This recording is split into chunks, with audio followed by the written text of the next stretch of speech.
Hi, and welcome, everybody. I'm your host, Ross Benjamin of the Winner's Circle Sports Betting Podcast. As always, I'm joined by the handsome gentleman on the other side of me, Mr. Chip Chirimbes, the man from Hollywood, Florida, the veteran of many years in the sports betting industry and one of the finest handicappers I know. Mr. Chip, how are you, my friend?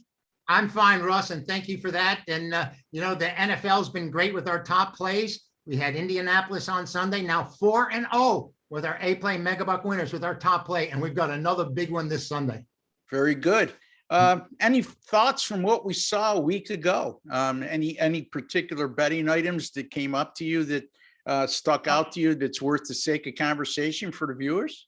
Well, I think the Miami Dolphins are in a world of hurt. I mean, Tua is down for the fourth straight year. And sometimes, like we say, what's going on with this LA Chargers? 12 penalties, had 2 touchdowns called back. This team just can't seem to get over the hump because they really should have won that game against Dallas. And I was very surprised at the end the way it played out, but Dallas got the money and the win. Yeah, it was much to my chagrin because I was on the Chargers in that game. And you're right, Chip. They left a lot of points on the board. They beat themselves. I mean, yes, they did. Just undisciplined football, as you alluded to. Free pick for Sunday, Chip. Very good game there with the Bucs and the Rams.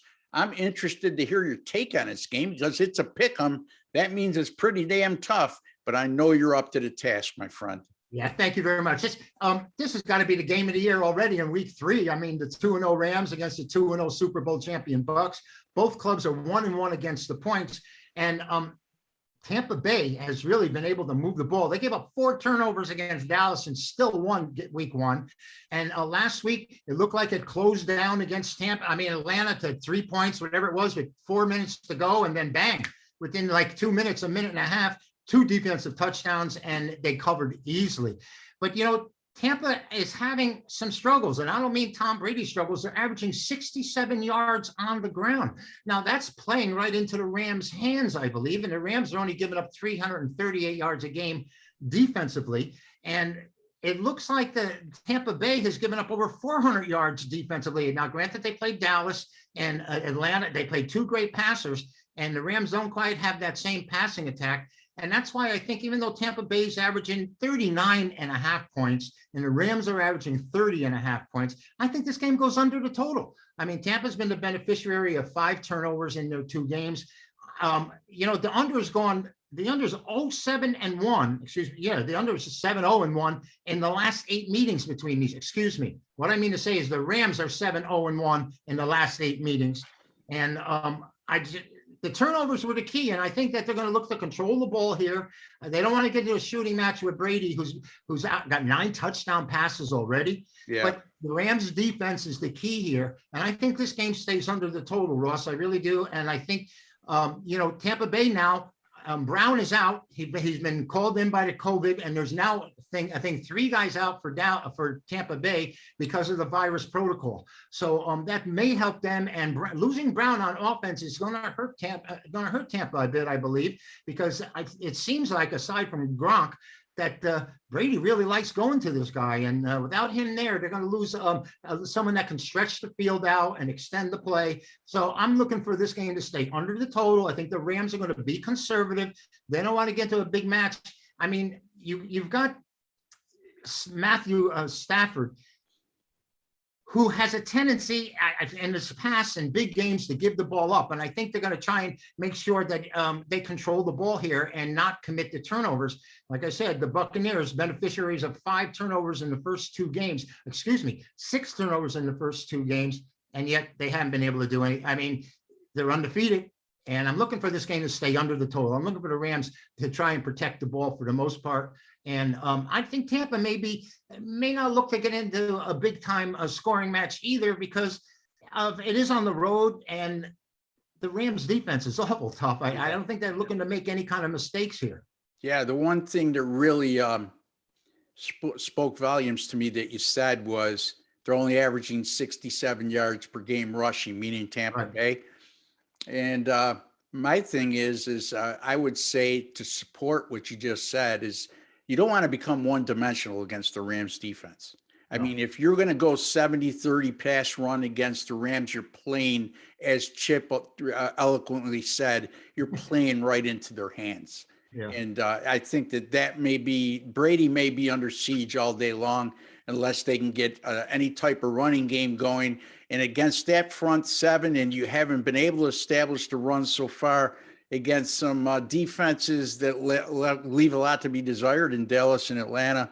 I agree with what you're saying wholeheartedly. And Ross, you apply pressure to any quarterback, even a quarterback like Brady, who gets rid of the ball quicker than anybody. As a matter of fact, he's getting rid of the ball quicker now than he ever has in his entire career. So I'm expect a lot of that, but that dictates short passing game, because he's going to have to get rid of it with this pass rush that the Rams are going to put on him.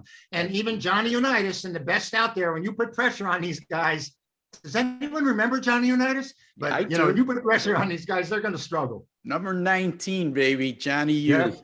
Anyway, I'm going to take a look at, we're going, excuse me, folks, we're going with the Tampa Bay LA Rams game under 54.5. And I think I could speak for Chip. If you want to bump it up to 55, pay that little extra juice, because the juice only counts when you lose. And guess what? That guy on the other side of me doesn't lose a lot. Anyway, I'm going to take a look at the Jets in Denver. Game 4:05 p.m. Eastern Time kickoff. Denver right now a 10-point favorite. And who would have thought the Denver Broncos 3 weeks into the season will be a double-digit favorite? But here we are. They won their first two games. Okay, they didn't play quality opponents, certainly, in Jacksonville and the Giants, okay, but both games were on the road. Never easy to win road games, especially beating somebody in their home opener like they did the Giants, and home opener like they did Jacksonville. So 2-0 straight up in ATS out of the gate, allowed 13 points in each one of those contests, allowed just 251 yards per game of total offense in those two games, and they were a +2 turnover differential. I feel sorry for Zach Wilson of the New York Jets. Talk about getting thrown into the fire. Usually you want to bring even a number one guy in. I mean, look, number one guys, when I say number one guy, number one draft choice. In this day and age, they expect guys to come right in and be an impact player as your number one draft choice. That didn't always used to be the case before. Better teams, and the key word being is better teams, when they bring in a number one guy, they usually have a very good backup by backup standards, I should say. Okay. If he was that good, he would be starting. Right. So in any event, I just think that this would have been the situation where the Jets should have got a veteran quarterback to be their second quarterback. Right. And start the year and let the kids sit and watch. Now you're taking them on a team that might win one game this year. Okay, the way it looks. They look horrible, especially offensively. And you're throwing a kid who played at BYU who I don't know if they played a Power 5 school all last year because of COVID. So you know what I'm saying, Chip?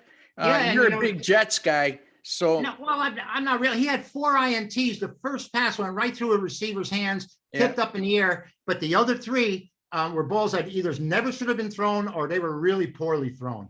First time, I think, since 1976 that an NFL quarterback was intercepted on his first 2 passes of the game. And actually, he threw 4 picks in his first 10 passes. Yeah, imagine that. Man, it's hard to do even if you try, because defensive backs don't always have great hands. Anyway, getting back to the pick, by the way, Teddy Bridgewater is off to a great start this year, Chip.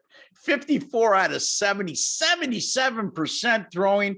And he's really led that offense. And I was a little skeptical when they named him over Drew Lock, but you know what? He's proven me wrong. And the Jets, the last 3 years, or since 2019, I should say, Chip, in their first 8 games of the year, they have now gone 3-14 ATS and 1-16 straight up. So, it doesn't get any better than that. That's why I'm going to go with Denver -10 over the Jets, buddy. Any final thoughts? Yeah, my thoughts on that is that Bridgewater, who finally healthy. That's what I'm saying. I mean, like he was a great quarterback percentage-wise until he got decimated. And now he's on the road to come back. And not as bad as Alex Smith, of course, but I think he is doing a yeoman's job there. He's really doing a great job at Denver, and they're probably going to be a lot better than most people give them credit for. Yeah, absolutely. I agree with that wholeheartedly. And once again, folks, Chip Chirimbes likes the Tampa Bay Buccaneers and the LA Rams to go under 54.5. We suggest you buy it up to 55, pay that little extra juice. I could live losing, or I could live with a push. I cannot live with losing by 0.5 point. It just crushes me. So I'm going to make that decision for you guys that listen to you, Chip. And I'm going with the Denver Broncos, late at 10, over the Jets by 3 touchdowns on Sunday. There you have it, folks. You could find Chip at chipwins.com. You can find me at rbwins.com. And until the next time, good luck and God bless.